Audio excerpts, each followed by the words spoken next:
کہا کہ یہ 23ویں تاریخ کو ہوتی ہے، اس لیے بعض صحابہ 23 کو عبادت کرتے تھے، کچھ نے کہا کہ وہ 25 کو ہوتی ہے، کچھ نے کہا کہ وہ 27 کو ہوتی ہے، کچھ نے کہا کہ 29 کو ہوتی ہے، کچھ نے کہا کہ یہ آخری عشرے کی کسی بھی رات میں ہوتی ہے، یا 21 کو ہوگی یا 22 کو ہوگی یا 23 کو ہوگی یا 24 کو یا 25 کو، 26 کو، 27 کو، 29 کو، کبھی بھی ہو۔ کچھ لوگوں نے کہا کہ نہیں، صرف یہ آخری عشرے میں 5 طاق راتوں میں ہوتی ہے، 21، 23، 25، 27، 29۔ اور بعض لوگ کہتے ہیں کہ وہ 27 ہی کو ہوتی ہے، وہ کچھ دلیل پیش کرتے ہیں۔ ایک دلیل تو یہ حدیث پاک ہے کہ اللہ کے حبیب صلی اللہ علیہ وآلہ وسلم نے 21ویں شب چھوڑ دی، 23ویں کو حضور صحابہ کے ساتھ مسجد میں قیام کے لیے، جو کہ معتکف تو رہتے ہی تھے، قیام کے لیے کھڑے ہوئے اور تھوڑی دیر عبادت کی ہوگی کہ فرمایا کہ جس رات کو تم تلاش کر رہے ہو وہ آج نہیں ہے، وہ اس کے بعد آئے گی۔ تو 23 کو عبادت کی تھوڑی دیر، اور اس کے بعد ان کو آزاد کر دیا صحابہ کو کہ یہ آج نہیں جسے تلاش کر رہے ہو، اس کے بعد آئے گی۔ پھر لوگ اپنے طور پہ عبادتیں کرنے لگے یا گھروں کو چلے گئے جو معتکف نہیں تھے، آقا کی تو رات عبادت میں ہی گزرتی تھی۔ پھر فرمایا 24 چھوڑ دیا اور 25 کو آدھی رات تک عبادت کی، پھر فرمایا کہ جسے تم ڈھونڈ رہے وہ آج نہیں ہے، وہ اس کے بعد ہے۔ پھر 26ویں شب چھوڑ دی اور 27ویں شب میں حضور نے عبادت کی اور پوری رات عبادت کی، اور رات کے آخری حصے میں اتنی دعا گڑ گڑا کر کے کی کہ صحابی کہتے ہیں کہ ہم کو یوں لگا کہ آج سحری حضور نہیں فرمائیں گے، اللہ کے حبیب صلی اللہ علیہ وسلم آج سحری چھوڑ دیں گے کیونکہ سحری کا وقت تو اب گزر جائے گا۔ حتیٰ کہ سحری کا ٹائم بہت کم رہ گیا تو حضور علیہ السلام نے دعا مکمل کی اور پھر سحری فرمائی،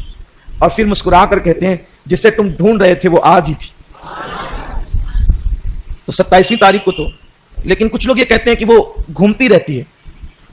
لیکن ہمارے امام اعظم ابو حنیفہ کا قول یہ ہے کہ وہ 27ویں کو رہتی ہے۔ اصل میں یہ بتایا اس لیے نہیں گیا ہے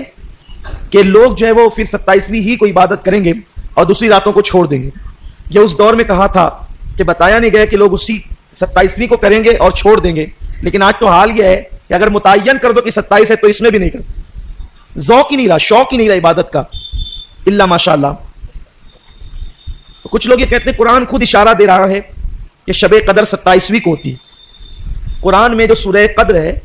اس میں لیلۃ القدر 3 مرتبہ آیا ہے اور اس کے کلمے ہیں 9، تو اگر 3 کو 9 سے ضرب دیں تو 27 بنتے ہیں، اس لیے یہ 27ویں شب کو ہی شب قدر ہوتی ہے۔ دوسری بات یہ ہے کہ اللہ کو طاق عدد بہت پسند ہے، 1، 3، 5، 7، 9، 11، 13، یہ طاق عدد اللہ کو پسند ہے، فرمایا کہ وہ وتر ہے اور وتر کو پسند کرتا ہے، لیکن ان طاق سارے اعداد میں اللہ کو 7 زیادہ پسند ہے، اسی لیے کعبے کے طواف میں بھی 7 چکر ہے، صفا مروہ کی سعی بھی 7 ہے۔ آپ اسی طرح دیکھتے چلے جائیں، اللہ تبارک و تعالیٰ نے طاق عدد کو پسند کیا اور اس طاق میں 7 کو زیادہ پسند کیا۔ تو شب قدر جو 27ویں کا قول کرتے ہیں تو وہ کہتے ہیں کہ جس عشرے میں شب قدر ہونی ہے تو یہ 7ویں رات ہے، اس 7ویں رات ہونے کی وجہ سے اس لیے شب قدر 27ویں کو ہوتی ہے۔ اس رات جو ہے وہ آسمان پر تارے خوب ہوتے ہیں، چاند بھی ہوتا ہے، موسم میں نہ بہت زیادہ گرمی ہوتی ہے نہ ٹھنڈی ہوتی ہے، معتدل رات ہوتی ہے، اور اس کا جو صبح کا سورج نکلتا ہے تو یہ سورج بغیر کرنوں کا ہوتا ہے۔ ایک مرتبہ حضرت عبداللہ ابن مسعود سے ملنے کے لیے کچھ لوگ گئے تو دیکھا کہ وہ اپنی چھت پہ کھڑے سورج دیکھ رہے تھے، جب لوگ آئے تو یہ نیچے اترتے ہوئے کہتے ہیں صدق اللہ و صدق رسول اللہ، اللہ نے سچ کہا اور اس کے رسول نے سچ کہا۔ تو لوگوں نے کہا کیا بات ہوئی؟ تو کہا کہ میں نے حضور سے سنا تھا کہ جو شب قدر ہوگی اس کا صبح کا سورج بغیر کرنوں کے ہوگا، سفید سورج نکلتا ہے، تو میں دیکھ رہا ہوں کہ رات میں نے ساری علامتیں دیکھی شب قدر کی، تو صبح دیکھا تو سورج بغیر کرنوں کا تھا، اسی لیے کہا کہ اللہ کے رسول نے سچ کہا اور اللہ نے سچ فرمایا۔ تو یہ رات کی بڑی علامتیں ہیں اور اس ایک رات کی عبادت اللہ نے 80 سال سے بڑھ کر کی، اسی لیے جب یہ رات آئے تو اس میں مغرب کے بعد غسل کرنا سنت ہے۔ بعد مغرب حضور علیہ السلام کا معمول ہے کہ اللہ کے حبیب صلی اللہ علیہ وسلم بعد مغرب غسل فرماتے تھے، اس کے بعد